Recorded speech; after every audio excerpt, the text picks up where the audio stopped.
Graças a Deus, eu fui também lavado e revigorado com alguns hinos aqui cantados, né?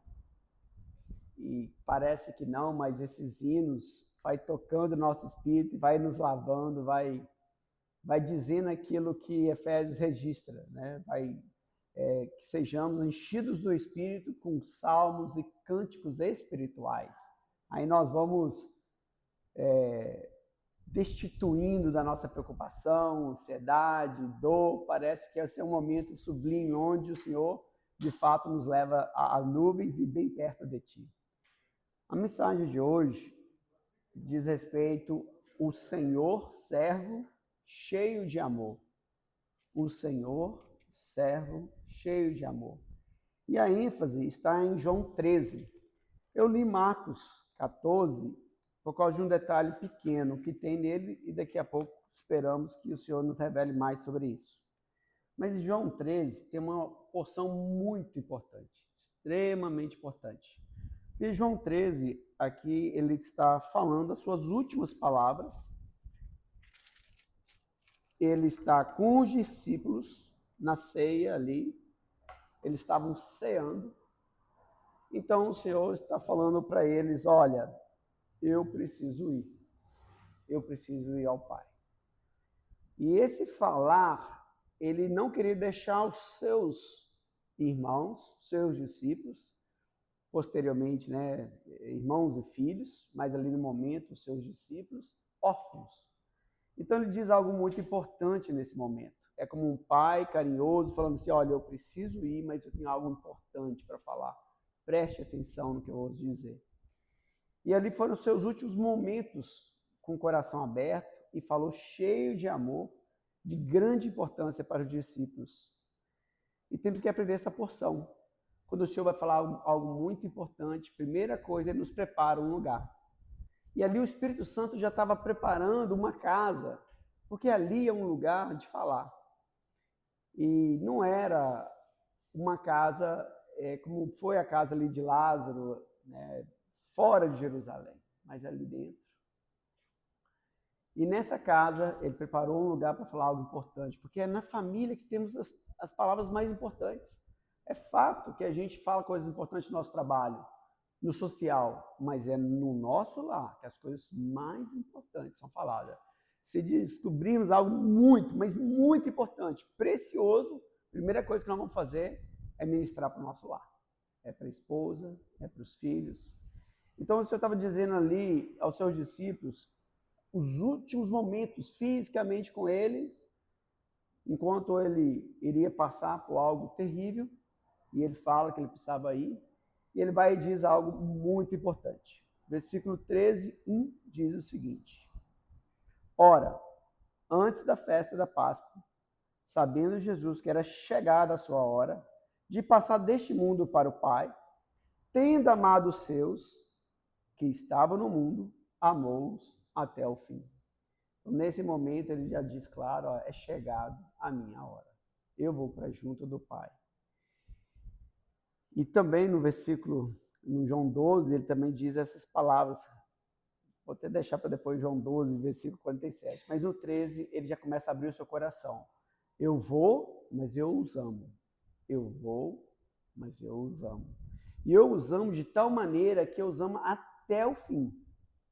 Preste atenção nas minhas recomendações. Não é uma palavra eu vou e agora vocês se viram. Eu já te ensinei 3 anos e meio como se deve comportar-se aqui nessa terra. Não é isso. Ó, eu vou, mas eu vou te dar o Espírito Santo, porque ele já tinha falado isso em João 12, se não me engano.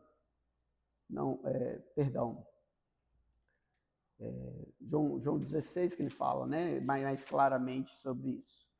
Mas ele diz aqui, com mais detalhes, eu vos amo. Quantas vezes que nós desistimos da nossa perseverança, da nossa caminhada, quando a gente não sente essa palavra tão refinada que é amor. Não é uma palavra de dizer fácil, né? Não soa bem alguém falar isso com você se não é real. E também nós não conseguimos dizer isso para as outras pessoas se isso não for real. Mas as últimas palavras do Senhor era: olha, é necessário que vocês conheçam quem vos fala. Eu sou o amor, eu vos amo, eu os amo até o fim. Vocês me pertencem. Eu estou com vocês em minha mão. A Bíblia fala que a palavra está perto de ti, no teu coração e na tua boca. E o Senhor carrega ali como sumo sacerdote as 12 tribos, as 12 pedras no coração, no peito, demonstrando que não é só em suas mãos, mas é num peito de amor. E isso precisa nos chocar, por quê? Porque muitas vezes, quando a gente passa por tribulação, nós entendemos, a nossa mente sempre fala para nós: você está sozinho e não tem ninguém para te socorrer nesse momento. Não tem família, não tem nada que possa te socorrer. E o sentimento de pertencimento, ele se esvai. Cadê o meu Pai? Cadê o meu Deus? Cadê aquele o qual me deu a sua aliança, a sua promessa de estar passando comigo todas as coisas? Porque ele é o Emanuel, o Deus comigo em todos os momentos. Então, o primeiro sentimento que ele quis passar para os discípulos é: eu vos amei, e eu vos amei até o fim. Por um lado, isso demonstra que, olha, eu te amei de uma maneira máxima, humanamente falando, na terra. Eu vos amei como homem até a minha morte, até o fim. Chegou a minha morte. Eu preciso ir para o Pai. Então, até o máximo, até o limite humano, eu vos amei. Mas nós sabemos que esse Senhor, ele nos amou com aquilo que ele é. E ele é eterno. Ele é sem limite. Ele não tem contas de dias. Então, ele nos amou com aquilo que ele é. Logo, ele nos amou como a eternidade. De uma forma eterna. Fazendo uma aliança eterna conosco. É como um casamento, que às vezes você descobre que o cônjuge não é tão amável, mas você vai ter que manter esse casamento, porque há um juramento. E o juramento do Senhor, a promessa do Senhor, ela se torna um juramento quando há derramamento de sangue. Vimos isso na semana passada, né? Eu não sei se todos estavam aqui, mas nós vimos isso. Quando Deus fala, a promessa. Adão, Abraão, Davi, Deus fala, gera promessa. Com a promessa, ele derrama seu sangue, então há um juramento, há uma aliança. Depois há um testamento e depois há uma posse da herança. Então nós vimos que esse amor sem fim é demonstrado logo uma posição do filho. O filho fala: eu vos amei com aquilo que eu sou. E eu o amei até o fim como humano, mas como um Deus celestial eu vos amar à eternidade. Isso demonstra que nós estamos para sempre na mão do Senhor. E depois começa no versículo 2 seguinte: durante a ceia, tendo já o diabo posto no coração de Judas Iscariotes, filho de Simão, que traísse a Jesus. Versículo 2. A posição do filho é: eu vou, mas eu os amei, eu os amo até o fim. A posição dos homens é: eu vou te trair. Eu vou te trair. Aqui não foi só Judas que o traiu. Porque o Senhor disse: sereis meus discípulos, sereis minhas testemunhas. Mas no momento da provação, todos fugiram. Todos. E um, que alguns eruditos entendem que é João Marcos, não posso dizer, nem afirmar, mas que estava ali, deixou a sua roupa, né, e saiu correndo nu, porque o pastor estava sendo ferido. E as ovelhas iriam ser dispersas. Então, a posição do filho é: eu vos amo. A posição nossa, muitas vezes, é: eu vou te trair. E quantas vezes traímos o Senhor? Quando nós não confiamos nele. Quando a sua obra é esta: que creiais no Filho de Deus, naquele que Deus enviou. Essa é a única obra. Creia tão somente. Não vos turbe o vosso coração. Crede em Deus e crede também em mim. Mas como isso está distante de nós? Como isso está tão longe de nós? Quando os problemas vêm, a gente fala assim: Senhor, não tem saída. E nos desesperamos e choramos e mendigamos um socorro do Senhor. E o Senhor nos olha como aquele rei no palácio e fala assim, mas tu és meu filho. O Senhor retornou a casa, eu estou cheio de alegria. Eu dou de volta tudo. Tudo que você gastou, eu dou de volta. Eu dou-te de volta tudo que você gastou. Vamos comemorar comigo. E aí, nós precisamos perceber isso no nosso dia a dia. Não é uma historinha, é a nossa realidade. Então, a gente precisa, diante da porção que o Senhor nos deu, um Senhor servo cheio de amor, um Senhor que nós gostamos de falar, ele é rei, mas ele também é servo. Vamos ver logo, logo a noção disso, né? Agora nós vamos ver o testemunho do Pai. Nós vimos o testemunho do Filho, dos homens. Nós sabemos que todos os homens o negaram, não é isso? Fugiram. Depois, um outro não somente o negou, falou que ia dar a vida por ele. Ó, curtiu, dou a vida. Mas negou diante de uma criada. Traiu ou não traiu? E ele não somente negou, ele perjurou, dizendo, este homem é maldito. Este homem é maldito. Eu perjuro. Ele é maldito. Não conheço esse homem. Então todos o abandonaram. No versículo 3, agora nós vamos o Pai, né? Sabendo este que o Pai tudo confiara, vamos ler juntos? Sabendo este que o Pai tudo confiara às suas mãos e que ele viera de Deus e voltava para Deus. É muito lindo. Então nós temos 3 situações em 3 versículos. De Jesus, dos discípulos, nós, e de Deus Pai. Deus Pai, nessa hora, falou assim, eu te confio. Tudo está entregue em tuas mãos. Tudo é tudo. Ou seja, nesse momento ele poderia julgar o mundo. Nesse momento ele tinha autoridade. Mas ele não veio para julgar o mundo. Ele veio para salvá-lo. Olha o que diz João 12, versículo 47. Não, João 12, versículo 47. Pode ler, se acharem.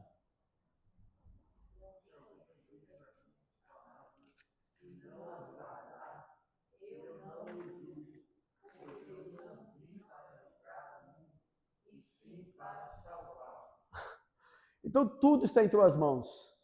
Ele, quando estava sendo entregue, miríades de anjos ali ele podia chamar.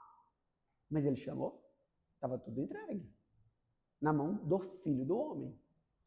A um homem tinha sido dado. Mas ele falou assim, eu não vim para julgar esse mundo, eu vim para salvá-lo. E para salvá-lo, eu vou entregar a verdadeira adoração. E a verdadeira adoração é ser dado como sacrifício vivo. Essa é a verdadeira adoração. Foi assim com Adão, Abraão e Isaac. Vamos, meu filho, vamos adorar o Senhor. Mas você será o cordeiro. Você será o sangue derramado. Então nós temos aqui que ele viera de Deus e voltava para Deus. Então ele está dizendo bem claramente que não é só um homem sozinho, ele tinha um homem pertencente a Deus, ele sabia que ele pertencia. Ele estava em comunhão com Deus. Nesse momento, a única pessoa que ele confiava era o Pai, porque o único fiel é o Pai. Deus é fiel. Deus é fiel. Nós sabemos disso. Mas quanto isso é real, deixa a aprovação vir. Então ele confia no Pai e sabe de onde ele veio, sabe para onde ele estava voltando. Ele estava dizendo nesse momento, olha, aqui eu sei que eu sou homem, mas também sou Deus e tudo me é entregue. Eu já posso julgar esse mundo. Contudo, o que ele faz com essa autoridade? Como nós agiríamos? Não teríamos sido que nem João e Tiago, quer que a gente bota para queimar, Senhor? Vamos botar para queimar, estou doido para ver os fogos. Estamos aqui nesse tempo, né, nesse monte, vai ser até bonito ver isso. E aí, o que o Senhor faz? Nesse momento, é o momento que ele nos dá uma lição. É um momento, olha, eu vos amei. Mas como ele nos amou? Como rei ou como servo? A delícia desse quadro é que eles estavam ceando ali, a ceia estava pronta. Ele falou assim, antes da ceia, eu preciso limpar os vossos pés, porque vocês estão cansados e vocês estão sujos. E não é com a sujeira só desse mundo, é o que está lá dentro que contamina. É o que está aqui dentro que corrói. Para isso, Jesus então, ele faz algo que nenhum rei faria em sã consciência. Mas esse rei servo, ele fez de bom grado. Ele levantou-se, vamos ver o versículo 4. Levantou-se da ceia, tirou a vestimenta de cima, tomando uma toalha, cingiu-se com ela. Agora, a gente, perdão, o 5, Mel, depois deitou água na bacia. Então agora a gente entende por que ele falou em Marcos, procura um homem com cântaro de água. Ele já estava preparando tudo. Não é porque houve uma vara mágica preparando tudo. Ele conseguiu achar uma casa que ouviu o Santo Espírito. Ele ouviu uma casa, a casa o ouviu, a casa ouviu, aquela família ouviu, aquele homem ouviu. O Espírito Santo prepara-me uma casa. E não prepara de qualquer jeito. Deixa aí uma bacia, deixa aí uma água, deixa aí uma toalha. Então a gente começa a entender como o Senhor prepara as coisas minuciosamente para nós. E aí ele levanta-se da ceia, ou seja, eu sou o rei, vocês estão aqui nessa mesa, mas ele se levanta e vai servir. Ele veste, o versículo, vamos continuar lendo o 4, fala que ele tirou a sua vestimenta de cima. Mais na frente eu vou dizer espiritualmente o que isso significa, mas então ele tira ali a sua veste de senhor, de mestre, e toma uma toalha e se veste como servo. Cinge com ela, deita uma água na bacia e passa a lavar os pés dos discípulos e a enxugar-lhes com a toalha com que estava cingido. Esse quadro, ele sendo o Senhor, ele podia muito bem virar para os discípulos e falar, Bel, lava o pé de todo mundo aí. Podia? Pedro, já que você me ama, lava os pés aí dos irmãos. Mas como Pedro ia se sentir fazendo isso? Humilhado. O seu eu lavo, Senhor. Dos outros eu não lavo, não. Dos outros, não. Então o Senhor está dizendo que bem claramente para nós olha, eu não vou pedir a vocês para fazerem algo. Eu vou fazer para vocês aprenderem como devem amar os meus filhos, os meus irmãos. Então, ele lava os pés dos discípulos. Como? Primeiro, ele tira de si próprio a sua glória. Ele tira a sua majestade. Ele desce e pega e se incorpora, porque ele é o servo. Isso é dito várias vezes no Velho Testamento e em Apocalipse, o servo. Ele continuará sendo o servo. E aí ele então se abaixa, se sujeita. Não é fácil ver o nosso Senhor se abaixar e limpar os pés. Poderia ser uma cena fácil, mas não é. Não é uma cena simples, porque um dos pés ali era o próprio diabo. Esse é o príncipe do mundo, ele diz. Um de vós é o diabo. Então ele lava os pés de cada um deles ali, ajoelhado, numa situação de o que mais eu preciso fazer para vocês entenderem que vocês precisam ser limpos daquilo que vocês são. Então por que o Senhor disse isso de uma maneira assim? Por que esse lavar os pés é tão importante? Porque a sujeira no coração deles não era só exterior. Olha Lucas 22, versículo 24. Aqui é uma questão de instituição da nova aliança. Lucas 22, versículo 24. Aqui era a instituição de um novo reino. Aqui é a instituição de algo que não é mais as coisas que cogita das coisas do homem. Porque o rei normal dessa terra jamais faria isso. Aqui ele inverte todas as situações. Quem achou já pode ler.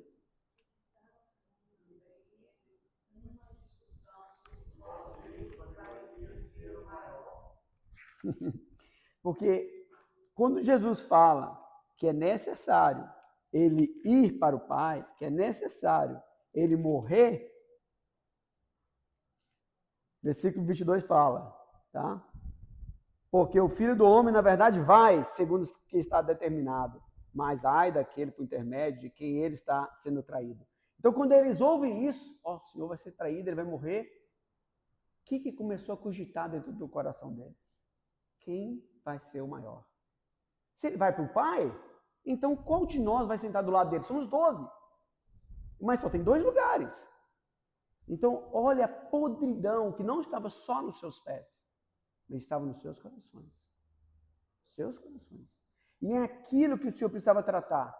Porque entre os irmãos havia o que? Competição. Havia soberba, havia inveja.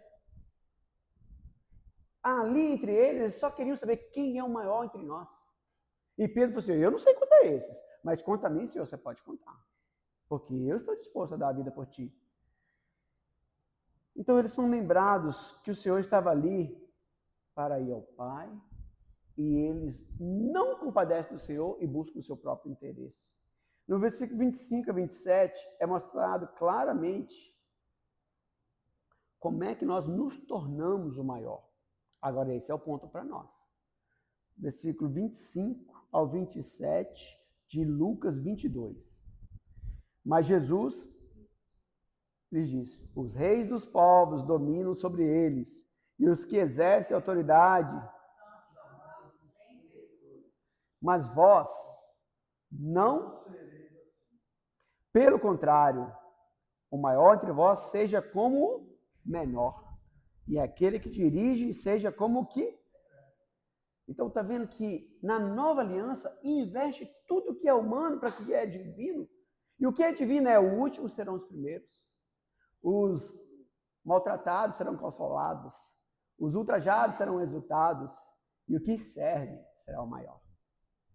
Então, há uma inversão, e essa inversão precisa ficar cada vez mais clara para nós.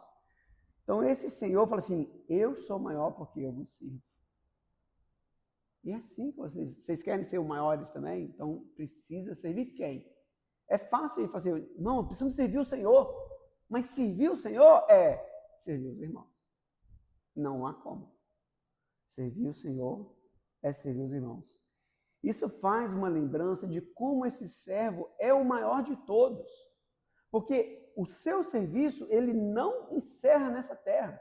Lembremos, semana passada eu falei que a nossa herança era que nós teremos um sumo sacerdote que viverá para sempre a interceder por nós. Então ele vive para sempre a nos servir. Ele vive para sempre a nos servir. Porque servir a quem você ama é uma delícia. Não é esforço, não é sacrifício, é amor. Para um amigo eu dou a vida. Eu vos comprei com precioso sangue. Vocês querem uma prova maior do meu amor? Então nós temos aqui, ali, essa questão bem clara. Então nós vimos ali essa bacia preparada, a água preparada, a toalha preparada. Não foi varinha mágica. Foi o Espírito Santo conduzindo os homens a reagirem e preparando um lar para que o Filho agisse. Então o Espírito Santo prepara o nosso coração para que a gente veja o Senhor e corresponda ao Senhor. O Espírito Santo está sempre a interceder por nós. Sempre. Para que vejamos o Senhor, contemplamos o Senhor e o amemos. Então, quando eles entram nessa casa, não tinha o quê? Nenhum servo. Tinha? Tinha um servo ali entre eles? O Senhor chamou aquele homem do cântaro para participar daquela ceia? Não. Só os 12. Então não tinha nenhum empregado ali. E todos estavam com os pés sujos. E o coração bem pior. Bem pior. Mas porque nenhum deles tomou a iniciativa.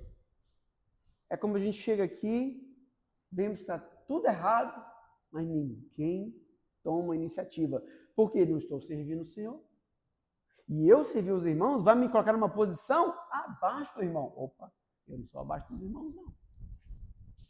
É esse o sentimento que tem vigorado, infelizmente, entre os filhos de Deus. Vigorado. Mas nós podemos ser lavados. Nós podemos ser lavados e ainda enxugados com a toalha. É muito lindo, ele é muito cuidadoso. Eu vou lavar os vossos pés, mas eu também vou enxugar. Então, essa bacia que a gente vê de lavar os pés faz o nosso Senhor um servo humilde. Todos os discípulos estavam ali, mas nenhum deles se moveu, porque era o costume. Nenhum deles se moveu para lavar os pés uns dos outros. Então, o que o Senhor poderia fazer? Dar uma ordem? Não. Ele mesmo faz. Irmãos, nós temos que ser constrangidos, não pela ordem, mas nós temos que ser constrangidos pelo aquilo que ele é e pelo aquilo que ele faz. E aí, o que ele é, o que ele faz, o que nos faz imitadores. Como Paulo diz, sejam meus imitadores, como eu sou de Cristo. Então, Jesus, ao lavar os pés dele, teve um intuito de lavar algo muito mais profundo, que era orgulho, posição e egoísmo. Não é assim? Quem fez mais aqui? Quem é o líder? Quem tem a melhor palavra? Quem é que toca melhor? Né? Olha, irmãos, isso entra de forma sorrateira, ou seja, dos pés, enlouquece a cabeça, a ponto de nós queremos matar os irmãos, odiar os irmãos, irar contra os irmãos. E isso é matar. Então daí Pedro fala o seguinte: Senhor, os meus pés, não. Vamos continuar lendo João 13. Então a gente leu João 13 até onde? Vocês lembram? Até o 5, né? Vamos 6. Aproximou-se, pois, de Simão Pedro. Pode ler. Senhor, tu me lavas os pés a mim?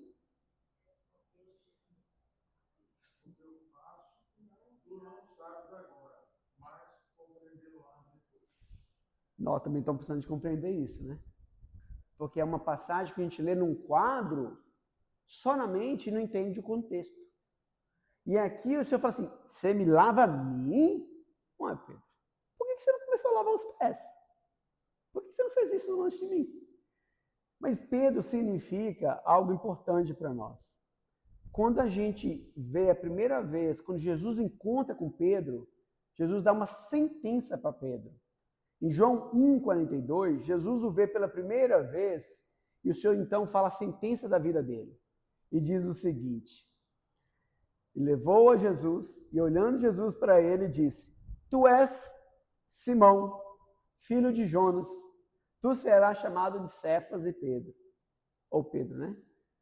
Ou seja, estou te dando a linha do tempo. É Simão, mas serás Pedro. Simão, no hebraico, ele significa aquele que ouve. Ou aquele que ouve, e tem também Deus ouviu. Então, Simão é aquele que ouve. Ele ouviu.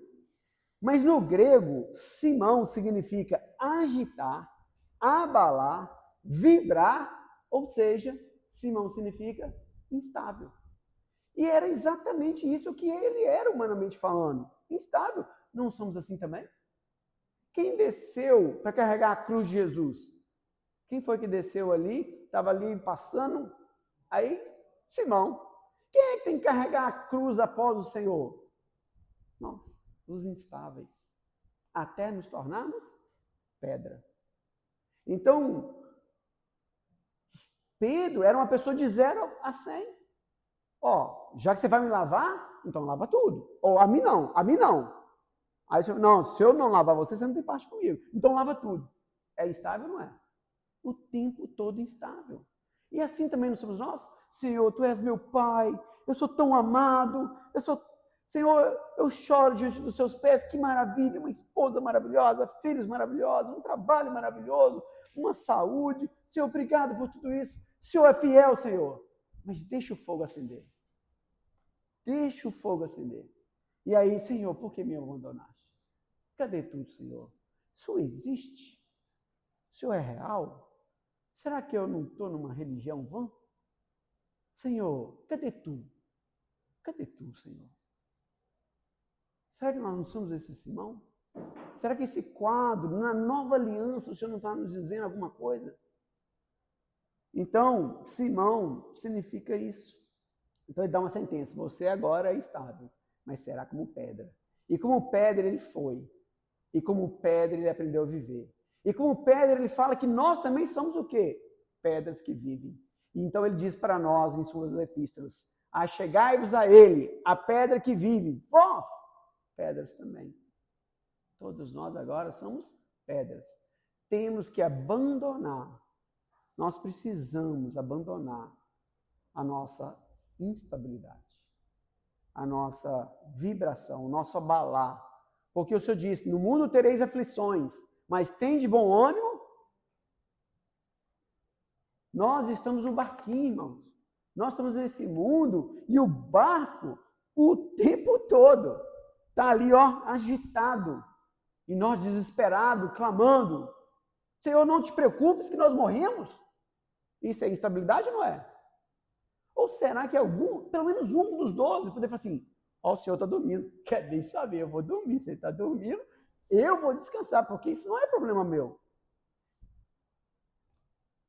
Se todos tivessem ido também dormir, não teria acalmado? E aí nós temos isso, né? Irmãos, alguém precisa lavar os pés contaminados das poeiras deste mundo. Alguém aqui precisa lavar esse pé dos irmãos. Para quê? Para que nós tenhamos refresco. Duvido que aqui tem aqueles que estão refrescados diante das tribulações que nós passamos. Eu envergonhadamente não estou. Envergonhadamente. Porque eu ouço o Senhor apenas de ouvir dizer. Eu ouço o Senhor, mas não reajo. E nós não podemos ser mais assim. Quando as dores vêm, quantas vezes choramos? Quando a situação aperta, quantas vezes choramos? Quantas? Como se não tivéssemos pai, como se não tivéssemos um intercedor que intercede para nós para todo sempre. Ele nos deu essa promessa. Se ele não cumprir, ele se faz mentiroso. Agora, é claro que a disciplina do Senhor, a vara do Senhor, é um sinal de amor. Porque eu disciplino e castigo a todos quanto o amo, porque são meus filhos. Eu posso bater. É meu filho. Então aqui, o encorajamento é, o Senhor lavou os pés dos meus irmãos. E fazei o mesmo.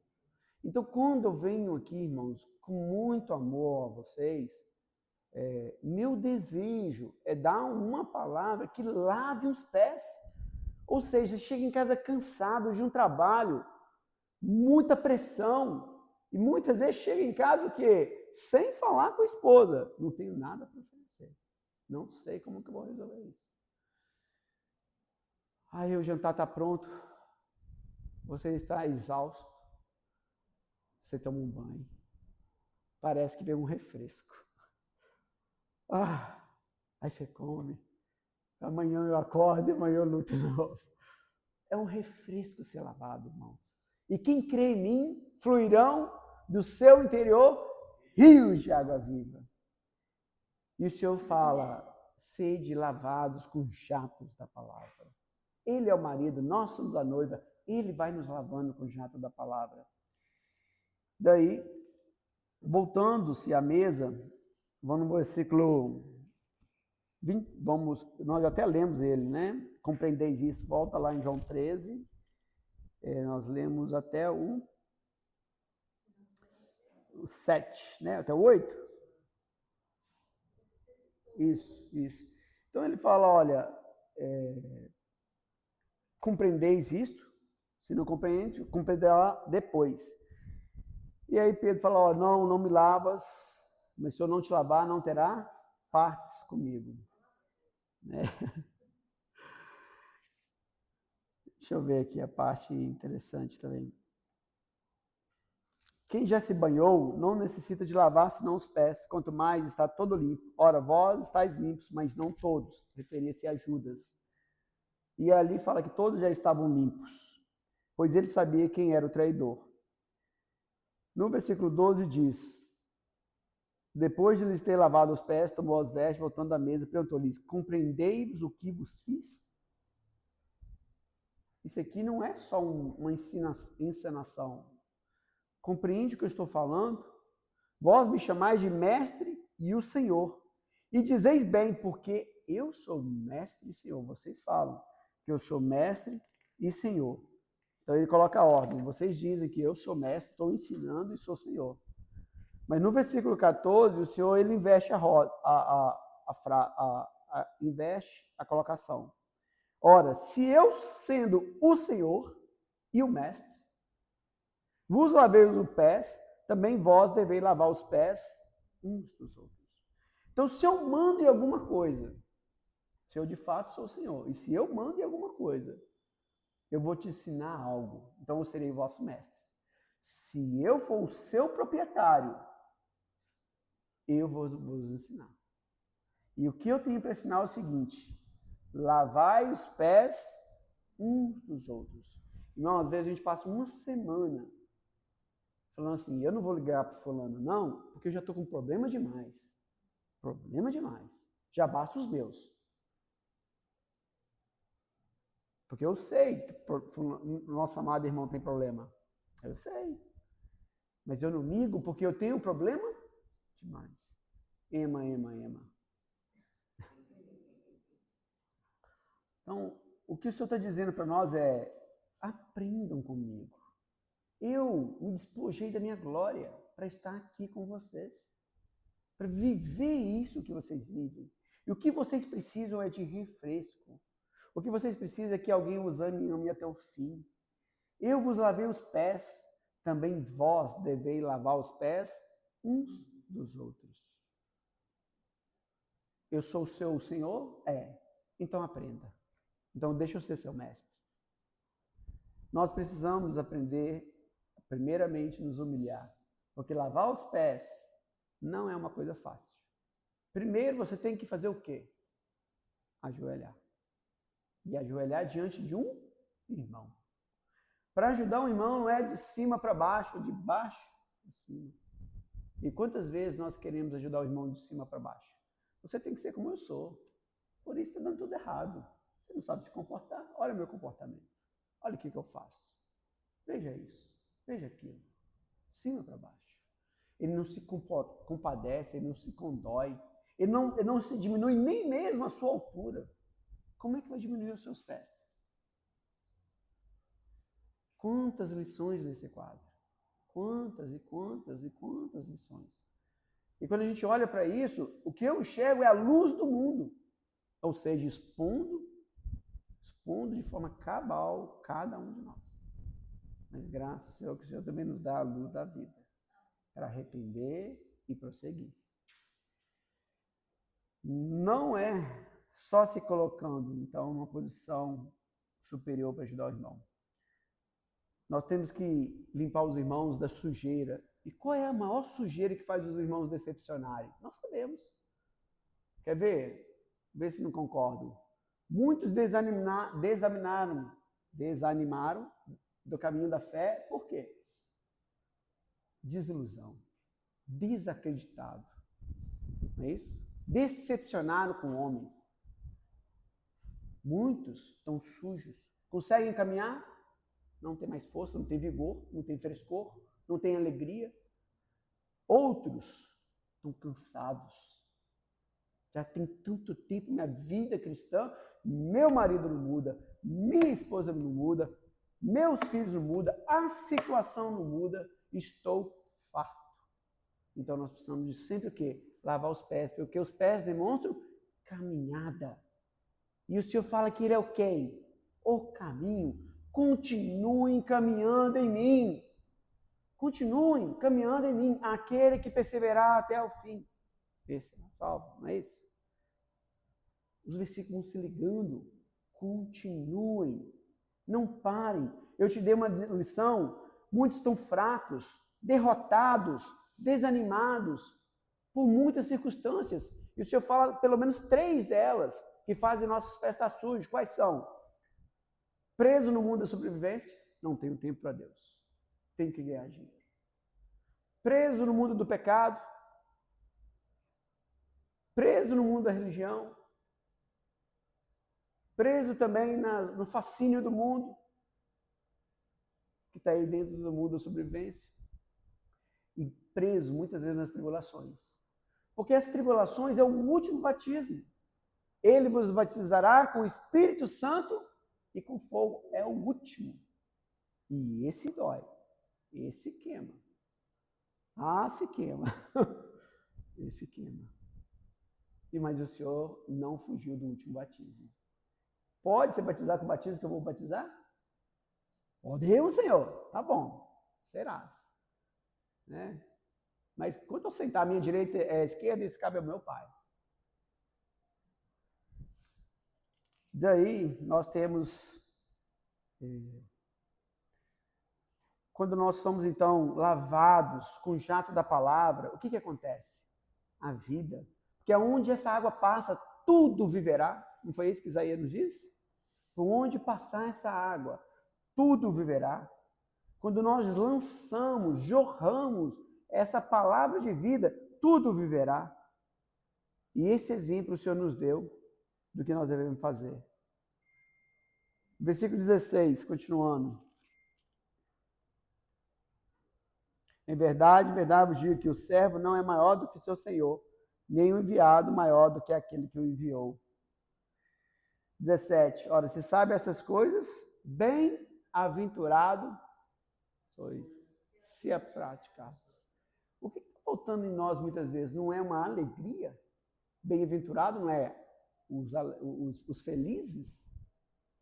Muitas vezes nós não estamos felizes, alegres, satisfeitos, contentes, com o semblante lá em cima, como devemos estar, porque nós não estamos praticando o lavar o pé, o servir os irmãos. E aí ficamos entristecidos. Aos olhos de Deus, aquele que se humilha será sempre exaltado. E aquele que serve é o maior deles.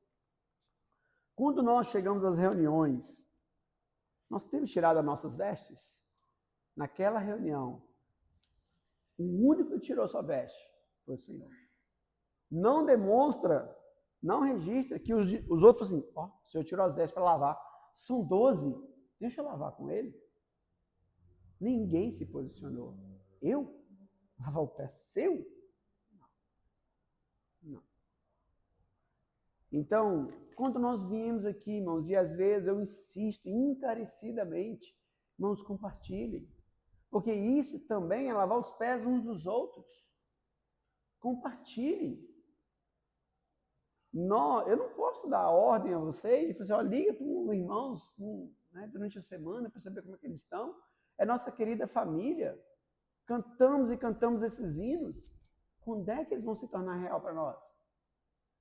Só na Nova Jerusalém? O Senhor vai dizer para nós, servo bom e fiel. Entra no gozo do teu Senhor, sendo que nós nunca lavamos os pés dos irmãos. É claro que nós lavamos muitas vezes, mas devemos continuar praticando para sermos felizes. O rosto de um bem-aventurado é diferente. Né? Então, precisamos nos perguntar, temos tirado a nossa veste? Temos cingido a toalha para lavar os pés uns dos outros na nossa reunião? Ou durante a semana? O Senhor se levantou da mesa e tirou a sua veste e colocou a toalha para servir os discípulos. Isso demonstra, tá? Porque olha no início do versículo do capítulo de João 13, fala o seguinte: 13:3, e que ele viera de Deus e voltava para Deus. Ele está mostrando um quadro aqui muito superior apenas àquela situação que aconteceu ali. Quando ele fala que ele levantou-se da mesa, é que ele também levantou-se do seu trono. Quando Estevão olhou para Deus, viu os céus abertos, viu ali Jesus levantado e não sentado no trono. Em Apocalipse sentado, mas com Estevão levantado.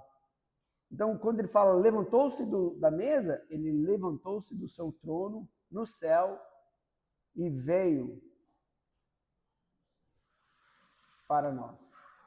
Ele levantou-se do seu descanso e do seu conforto.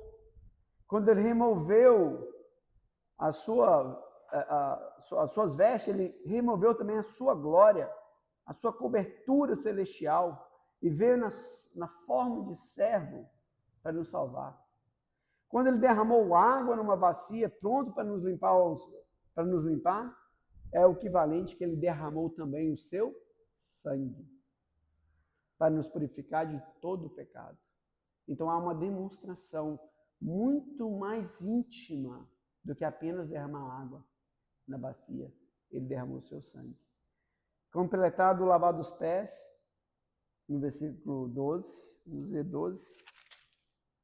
Depois de ter lavado os pés, tomou as vestes, voltando à mesa, perguntou-lhes: compreendeis o que vos fiz?